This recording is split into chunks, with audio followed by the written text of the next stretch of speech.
రాసిన పత్రిక.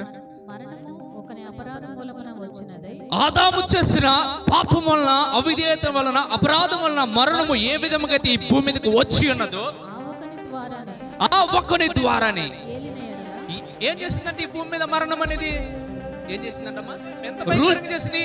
పుట్టినవారు పుడుతున్నారు, చనిపోయిన వారు చనిపోతున్నారు. ఏ మనిషి కూడా ఈ భూమి మీద సజీవ లెక్కలో ఎవరు కూడా ఉండట్లేదు. అంత భయంకరంగా నేటి వరకు కూడా మరణం అనేది ఏం చేస్తుంది? ఏలుబడి చేస్తూ ఉంది. అవునా కాదా? ఉందా? అయితే ఏంటంట, ఏలుబడి చేసిన ఎడల కృపాబాహుల్యమును నీతి దానమును పొందువారు ఏం గలవారే అంట?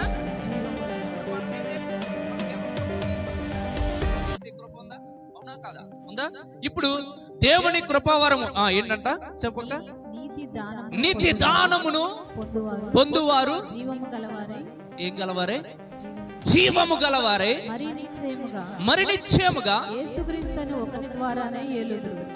జీవితంలో నీవు ఆదాము చేసిన అతిక్రమమును బట్టి నువ్వు పాపముగా మార్చబడి ఉన్న సంగతి నువ్వు నమ్ముతున్నావు కదా.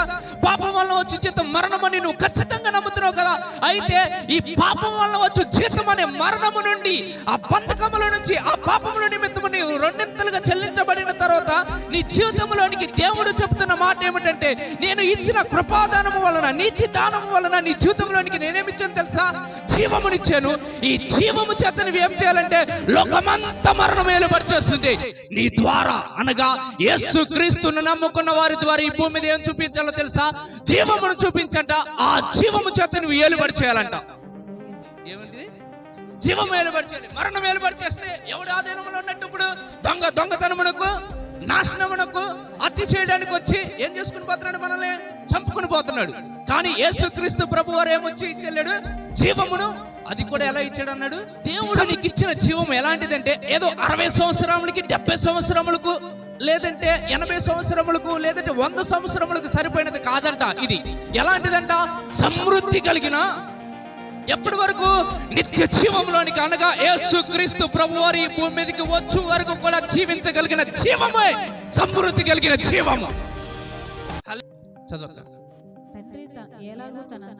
తండ్రి తనంతట తానే ఎలాగూ జీవము కలిగిన వాడై ఉన్నాడో అలాగే కుమారుడును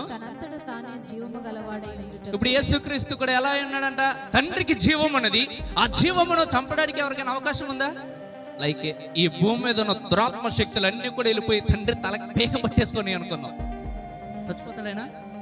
ఎందుకని? ఆయన బయట నుంచి వచ్చే జీవముతో ఆయన బ్రతకట్లేదు. ఆయనే జీవము కలిగిన వాడై ఉన్నాడు కనుక ఆయనలో జీవం ఉన్నది కనుక అదే జీవం ఇప్పుడు ఎవరికి ఇచ్చాడు? యేసుక్రీస్తు ప్రభు వారికి ఇచ్చాడంట. అవునా కదా? ఈ భూమి మీద ఉన్నప్పటికీ కూడా ఆయన ఒక మాట అంటాడు, నా ప్రాణం ఎవడు కూడా తీయటం లేదు, నా అంతటా నేనే దానిని పెడుతున్నా. దీన్ని పెట్టడానికి అధికారం ఉంది, మరలా తీసుకోవడానికి నాకు అధికారం ఉంది అన్నాడు. అవునా కదా? అన్నాడా? ఎందుకని అన్నాడు ఈ మాట? ఆయన ఈ భూమి మీదకి వచ్చినప్పుడు కూడా, మనిషి కుమారుడు ఉన్నప్పటికీ కూడా తనలో ఉన్న జీవం అనేది ఏ మనుషుడు కాదు, ఏ దుష్టుడు కూడా దొంగిలించిన గొప్ప జీవము ఆయనలో ఉంది.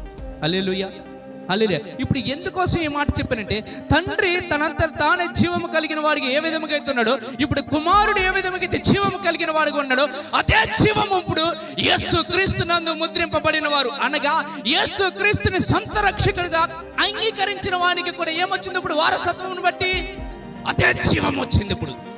హల్లెలూయా. అపవాదిని ఆయన ఎందుకోసం చనిపోవలసి వచ్చింది?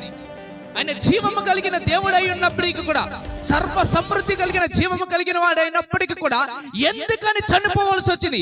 ఎందుకని మరణం అనుభవించాల్సి వచ్చిందంటే, మరణము కలిగిన, బలము కలిగిన వాని కింద ఆయన పిల్లలు నశించబోట చూచి, ఆ మరణం యొక్క బలము కలిగిన వాణిని నశింపజేయడానికి ఆయన మరణంలోనికి వెళ్ళాడు.